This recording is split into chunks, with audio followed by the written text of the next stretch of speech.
Konflik perang yang melibatkan Israel, Iran, dan Amerika Serikat terus menjadi perhatian dunia. Situasi ini tidak hanya meningkatkan ketegangan global, namun juga membawa dampak kemanusiaan yang serius. Pengamat sosial dan ekonomi Kalimantan Timur Profesor Dr. Juhardi menilai perang tidak pernah memberikan dampak positif karena hanya menimbulkan kehancuran dan korban jiwa. Juhardi menegaskan, perdamaian hanya dapat dicapai melalui perundingan antar negara yang terlibat, serta didukung peran negara-negara lain melalui jalur diplomasi dan nilai kemanusiaan.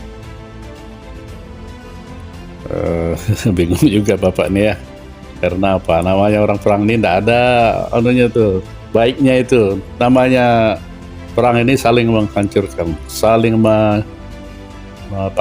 memusnahkan satu sama lain itu ya.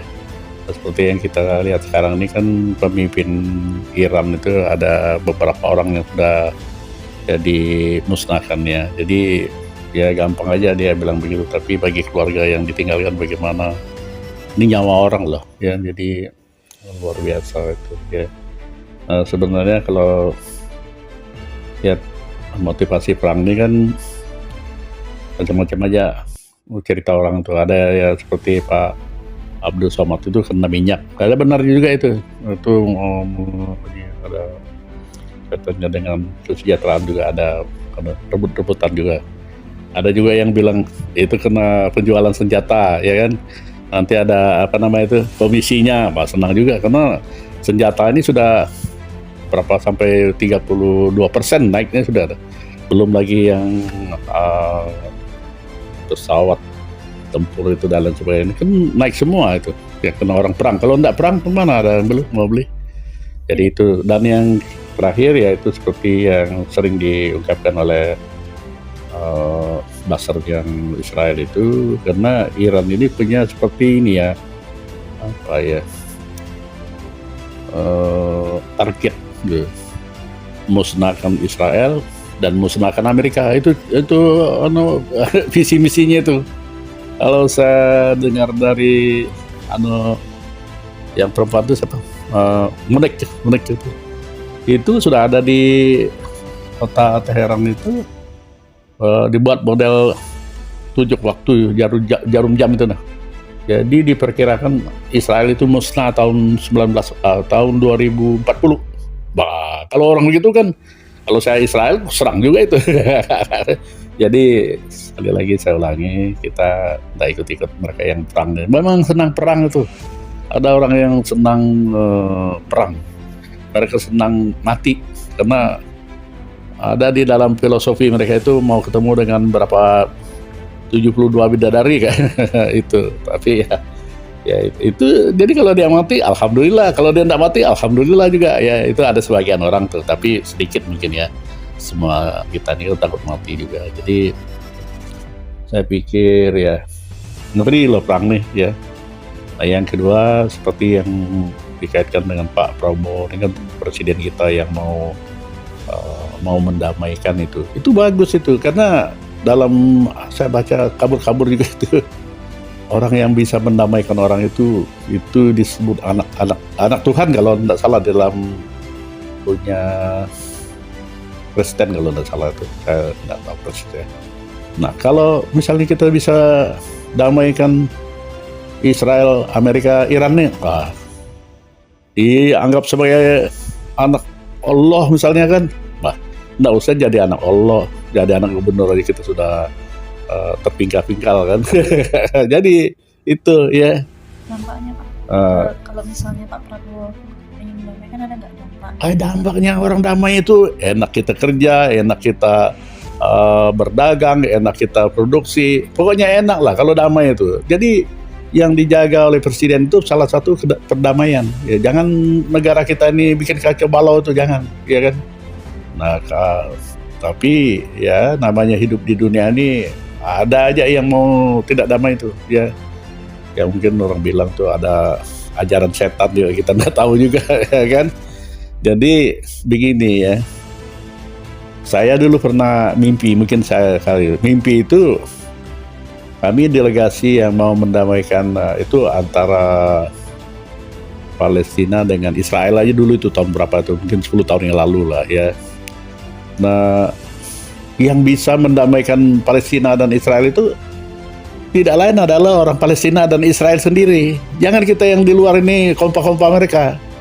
Seperti di dunia Arab ini kan kasih, wow kita bantu begini, padahal enggak juga lah ya itu. Jadi yang misalnya bisa mendamaikan mereka itu ya mereka sendiri. Misalnya kalau begini bagaimana? Ya itu kan kembali ke istilahnya perjanjian damai itu, seperti antara Israel dengan Mesir itu kan. Nah kalau begini tanah kamu kami kembalikan, begini itu ada kompensasinya juga. Itu yang kita harapkan itu, sehingga damai kan. Sekarang Mesir dengan Israel kan damai sekarang ini ya. Nah, jadi satu-satunya yang bisa mendamaikan mereka sendiri. Misalnya begini ya, katakanlah seperti Israel, Amerika dan Iran. Sekarang sudah berapa banyak yang meninggal itu? Kalau saya baca itu sudah puluhan ribu sudah yang meninggal tuh, yang waktu serang pemerintah Iran serang pendemo itu kan antara 30 sampai 40 ribu itu. Rakyatnya sendiri yang jadi korban itu, ya kan? Nah, kemudian lagi Israel dengan Amerika serang Teheran itu sekitar 400 orang yang meninggal juga. Jadi kalau diserang lagi bertambah lagi yang mati. Jadi kalau kita berpikir ke depan tuh baik stop aja sudah. Kenapa? Pemimpinnya sudah meninggal kan. Ya sudah, kita berdamai aja, tapi damainya begini-begini. Tentu ada syaratnya. Ya seperti yang saya baca di itu ya. Misalnya Trump kalau ya betul lah. Jangan lagi kamu bikin senjata nuklir, boleh ya. Tapi jangan kamu nyerang kami lagi, boleh kan. Mereka sendiri yang tentukan syarat-syaratnya itu. Ya perdamaian, yang penting damai lah ya. Jadi saya berpikir begini. Cocok sudah Indonesia yang bisa mendamaikan Israel, Amerika dan Iran ini. Kenapa? Kita ini adalah negara non-blok, ya artinya tidak berpihak pada Amerika, tidak berpihak juga pada Iran. Ya walaupun ya ada secara agama, secara budaya mungkin ada juga lah. Ya terutama perdagangan juga ada ya. Tapi ya itu tadi kita sangat menghargai nyawa manusia loh. Ya ini tinggi nilainya tuh ya. Jadi kalau kita bisa mendamaikan orang, ya tentu kita perlihatkan alternatifnya. Kalau kamu perang, ini akan hilang, ini akan musnah, ini akan begini. Nah kalau kita ini akan begini ya, tentu itu namanya perundingan kan. Saya kira mereka itu tahu aja gitu tuh, tapi ya sebenarnya emosi mungkin tidak tahu juga lah ya. Jadi kita dari jauh ini saya jujur aja, kalau kita berdoa aja sama mereka itu supaya Tuhan cepat mendamaikan mereka lah ya. Jadi hidup berdampingan, hidup rukun, damai dan tentram, itu aja sebenarnya ya. Sedangkan kita damai-damai aja susah cari hidup, apalagi kalau perang tuh. Mungkin makan aja susah ya. Dan saya pernah waktu kecil ya, waktu konfrontasi Malaysia Indonesia itu, wih, ngeri itu.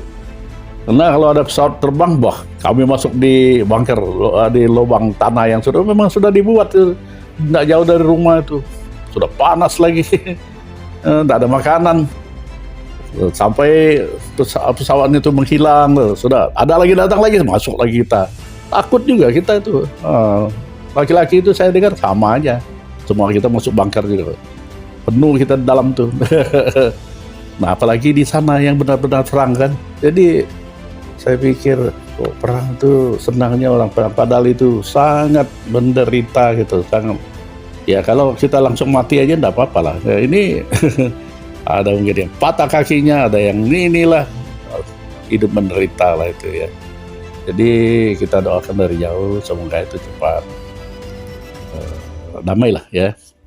Nah intinya yang bisa mendamaikan Israel, Amerika dan Iran itu ya bertiga itu juga ya, mereka itu ya berunding. Nah kita yang lain kasih masukan aja. Nah terutama kalau bangsa Indonesia itu tidak salah juga lah, kita mensupport atau apa itu tidak salah. Tapi kalau kita support ini begini ya, jangan kita beri harapan palsu kah? Sama dengan waktu di Palestina itu kan, wah kita begini-gini. Ternyata nggak ada bantuan kita. Kasihan juga mereka tuh, ya kan? Jadi saya kira kita berdoa aja lah ya supaya mereka itu cepat damai, karena damai itu bilang orang tuh indah, damai itu sejahtera ya, enak tuh ya. Semoga Tuhan berkati mereka dan Tuhan berkati kita semua.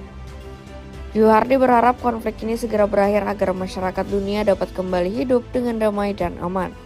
Dari Samarinda, Nunung Dwi dan tim liputan Nusantara News melaporkan.